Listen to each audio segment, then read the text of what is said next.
ಅಂದರೆ ಹುಲಿನೇ ಸೋಲ್ಸಿದೀವಿ ಇಲ್ಲಿ ಯಾವ ಲೆಕ್ಕ ಹೇಳ್ತಾರೆ ಮಾಲಿಕ ಗೊತ್ತಿದಾರ ಅವ್ರು ಎಷ್ಟು ಎಲೆಕ್ಷನ್ಸ್ ಈ ಸರಿ MLA ಇದಾರ? ಹೋದ ಬಾರಿ MLA ಆದ್ರ 2 ಸರಿ ಇಲ್ಲಿ ಯಾರು ಹುಲಿ ಯಾರು ಅಂತ ಅಫಜಲ್ಪುರ್ ಮತದಾರರು ತೋರಿಸ್ಬಿಟ್ಟಿದ್ದಾರೆ. ನೋಡಿ, ಅವರ ವಯಸ್ಸಿಗೆ ಅವ್ರ ಹಿರಿತನಕ್ಕೆ ಗೌರವ ಕೊಡ್ತಾರೆ. ಪದೇ ಪದೇ ಹಿಂಗೆಲ್ಲ ಮಾಡಿದ್ರೆ ಅಂದ್ರೆ 2 ಸರಿ ಕಂಟಿನ್ಯೂಸ್ ಸೋತ್ರಲ್ಲ, ಅವ್ರು ಅವು ಇಲಿಕ್ಕಿಂತ ಕನಿಷ್ಠ ಅಲ್ವಾ? ಮತ್ತೆ ಆಮೇಲೆ ಅದನ್ನು ದಯವಿಟ್ಟು ಗುತ್ತೇದಾರವ್ರೆ ಸ್ವಲ್ಪ ಅರ್ತ್ಕೊಂಡು ಮಾತಾಡಿ. ನೀವು ಸೀನಿಯರ್ ಇದ್ರಿ, ನೀವು ಒಂದು ನ್ಯಾಷನಲ್ ಪಾರ್ಟಿಯ ಟಿಕೆಟ್ ತಗೊಂಡು ರಾಜ್ಯದ ಉಪಾಧ್ಯಕ್ಷರಾಗಿ BJP ಪಾರ್ಟಿಯ ಉಪಾಧ್ಯಕ್ಷರಾಗಿ ಮೋದಿಯವರ ಪಾರ್ಟಿಯಿಂದ 3rd ಪ್ಲೇಸ್ ರೀ ಬಂದಿರೋದು. ನೀವು 3rd ಪ್ಲೇಸ್ ಬಂದಿರೋದು. ಇಲ್ಲಿ ಹುಲಿ ಯಾರು ಅಂದ್ಬಿಟ್ಟು ಅಫಜಲ್ಪುರ್ ಜನರು ಆಗ್ಲೇ ತೀರ್ಮಾನ ಕೊಟ್ಟಿದ್ದಾರೆ. ದಯವಿಟ್ಟು ಜನರ ಒಂದು ತೀರ್ಪನ್ನ ಅರ್ಥ ಮಾಡ್ಕೊಂಡು ಗೌರವಯುತವಾಗಿ ಮಾತನಾಡಿದ್ರೆ ನಾವು ಉತ್ತರ ಕೊಡ್ಬೋದು. ಇಲ್ದಿದ್ರೆ ಅದೇ ಭಾಷೆ ಬರುತ್ತೆ. ಅಂದ್ರೆ ಈಶ್ವರಪ್ಪ ಅವರಿಗಿರ್ಬೋದು, BJP ಅವರಿಗಿರ್ಬೋದು, ಗುತ್ತೇದಾರ ಅದನ್ನು ಮಾತಾಡಕ್ ಬರುತ್ತೆ. ಖರ್ಗೆ ಅವರಿಗೆ ಬಂದಿರತಕ್ಕಂತ ಕೊಲೆ ಬೆದರಿಕೆ ಫೇಕ್ ಇದೆ. ಅವರು ಅಧಿಕಾರದಲ್ಲಿ ನೋಡಿ, ಫೇಕ್ ಇದೆಯೋ ಅಥವಾ ನಿಜ ಇದೆ ಅದು ತನಿಖೆನಲ್ಲಿ ಹೊರಗೆ ಬರುತ್ತೆ. ಆದ್ರೆ ನಿನ್ನೆ ಉಮೇಶ್ ಜಾಧವ್ ಅವರ ಕಮೆಂಟ್ ನೋಡಿದೆ, ಹಾಸ್ಯಾಸ್ಪದ ಅಂತ.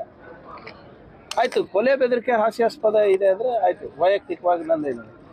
ಆ ಪತ್ರವನ್ನು ತಾವು ಗಮನಿಸಿದಿರಾ, ಓದಿದ್ದೀರಾ? ಅವರು ಉಮೇಶ್ ಜಾಧವ್ ಅವರೇ ಓದಿದ್ದೀರಾ ನೀವು? ಅದರಲ್ಲಿ ಜಾತಿ ಹಿಡಿದು ಮಾತಾಡಿದ್ದಾರೆ. ಅಂದ್ರೆ ಅದಕ್ಕೆ ಒಪ್ಪಿಗೆ ಇದೆ ಅಂತ. ನಮ್ಮ ಮನೆಯವ್ರ ಬಗ್ಗೆ ಬಹಳ ಕೆಟ್ಟದಾಗಿ ಮಾತಾಡಿದ್ದಾರೆ, ನಮ್ಮ ತಾಯಿ ಬಗ್ಗೆ ಕೆಟ್ಟದಾಗಿ ಮಾತಾಡಿದ್ದಾರೆ. ಅದನ್ನು ಹಾಸ್ಯಾಸ್ಪದನಾ ನಿಮಗೆ? ನಾನು ಓಪನ್ ಆಗಿ ಕೇಳ್ತಾ ಇದ್ದೀನಿ ಅವರಿಗೆ. ನನ್ನ ಬಗ್ಗೆ ಬಿಟ್ಬಿಡ್ರಿ. ಓಪನ್ ಆಗಿ ಹೊಲೆಯ ಮಾದಿಗ ಅಂತ ಬೈದಿದ್ದಾರೆ, ಅದಕ್ಕೆ ಒಪ್ಪಿಗೆ ಇದೆಯಾ? ಅದು ಹಾಸ್ಯಾಸ್ಪದನೇ ನಿಮ್ಗೆ? Is that a joke for you? ಒಂದ್ ನಿಮಿಷ, ದ ವೇ ದೇ ಸ್ಪೀಕ್, ಆ ಲೆಟರ್ ನಲ್ಲಿ the way they have spoken about my wife, my mother, is that also a joke to you? ಅದನ್ನು ಹಾಸ್ಯಾಸ್ಪದ ಏನ್ರಿ? ಏನ್ ಬರ್ದಿದ್ದಾರೆ ಫಸ್ಟ್ ಓದಿ ಲೆಟರ್ ನಲ್ಲಿ, ಅದಾದ್ಮೇಲೆ ಮಾತಾಡೋದ್ ಕಲಿಯಕ್ಕೆ ಹೇಳ್ರಿ ಅವರಿಗೆ. ಇಲ್ದಿದ್ರೆ ತನಿಖೆ ಆಗುತ್ತೆ. ಅದೇನು ಇವಾಗ್ಲೇ ಆಗ್ಬೇಕಂತ ಇದೆಯಾ? ಇವ್ರು ತನಿಖೆ ಮಾಡಿದ್ರ? ಕುಕ್ಕರ್ ಬ್ಲಾಸ್ಟ್ ಆಯ್ತಲ್ಲ, ತರಬೇತಿ ಎಲ್ಲಿ ಪಡೆದಿದ್ರು? ಹೋಮ್ ಮಿನಿಸ್ಟರ್ ಅವರ ಅಂಗಳದಲ್ಲೇ ಪಡೆದಿದ್ರು. ಅದು ಏನಾಗ್ತಾ ಇದೆ? ಅದು ಉಮೇಶ್ ಜಾಧವ್ ಅವರಿಗೆ ಸ್ಪಷ್ಟವಾಗಿ ಹೇಳ್ತಾ ಇದ್ದೀನಿ, ರಾಜಕೀಯ ಮಾಡಾಗಿದ್ರೆ ಮಾಡಿ, ಆ ಲೆಟರ್ ಅಲ್ಲಿ ಏನಿದೆ ಕರೆಕ್ಟ್ ಆಗಿ ಓದಿ. ಹಾಸ್ಯಾಸ್ಪದ ಅಂದ್ರೆ ಇವತ್ತು ಮಹಿಳೆಯರ ಬಗ್ಗೆ ಏನ್ ಬರ್ತಿದ್ದಾರೆ, ಅದರಲ್ಲಿ ನಮ್ಮ ಮನೆಯವ್ರ ಬಗ್ಗೆ ಏನ್ ಬರ್ತಿದ್ದಾರೆ, ನಮ್ಮ ತಾಯಿಯವ್ರ ಬಗ್ಗೆ ಏನ್ ಬರ್ತಿದ್ದಾರೆ, ಅದನ್ನು ಹಾಸ್ಯಾಸ್ಪದ ಏನ್ರಿ ನಿಮ್ಗೆ? ಸ್ವಲ್ಪ ಕಾಮನ್ ಸೆನ್ಸ್ ಇಲ್ವಾ ನಿಮ್ಗೆ? ಮಾತಾಡೋದಕ್ಕಿಂತ ಮುಂಚೆ ಮಾತಾಡಿ, ಚರ್ಚೆ ಮಾಡಿ, ಪಾಲಿಸಿ ಬಗ್ಗೆ ಮಾತಾಡೋಣ, ಕುಲ್ಬುರ್ಗಿಗೆ ಏನ್ ಮಾಡಿದ್ರೆ ಮಾತಾಡೋಣ. ಇದೆಲ್ಲ ಮಾತಾಡೋಗಿದ್ರೆ ನಮಗೂ ಗೊತ್ತು ಏನೇನ್ ಮಾತಾಡೋದಿದೆ ಅಂತ. ನೋಡಿ, ಸ್ಟ್ರಾಟಜಿ ಅದು ಎಲ್ಲ ನನಗೆ ಗೊತ್ತಿಲ್ಲ. ಈಗ ಆಗ್ಲೇ ಇದ್ರ ಬಗ್ಗೆ ಆಗ್ಲೇ PCC ಅಧ್ಯಕ್ಷರು ಉತ್ತರ ಕೊಟ್ಟಿದ್ದಾರೆ. ಅದೇನಿದ್ರು ಕೂಡ ಆ PCC ಅಧ್ಯಕ್ಷರು ಮತ್ತೆ ಸ್ಥಳೀಯ ಮುಖಂಡರು ಸೇರ್ಕೊಂಡು ತೀರ್ಮಾನ ತಗೋತಾರೆ.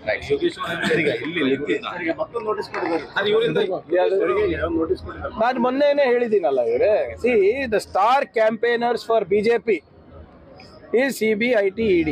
ನಾನು ಬಹಳ ಸ್ಪಷ್ಟವಾಗಿ ಮೊನ್ನೆ ಹೇಳಿದ್ದೀನಿ, 1853 ಕೋಟಿ ರೂಪಾಯಿದು ಹೇಗೆ ಅವರು ಕ್ಯಾಲ್ಕುಲೇಷನ್ಗೆ ಬಂದಿದ್ದಾರೆ. ಅವ್ರ ಕ್ಯಾಲ್ಕುಲೇಷನ್ ಪ್ರಕಾರನೇ ಮಾಡಿದ್ರೆ ಅವರಿಗೆ 4600 ಕೋಟಿ ರೂಪಾಯಿ BJP ಕೊಡಬೇಕು. ಅದು ಯಾಕೆ ಆ ಮಂದ BJP ಅವರಿಗೆ ಯಾಕಿಲ್ಲ?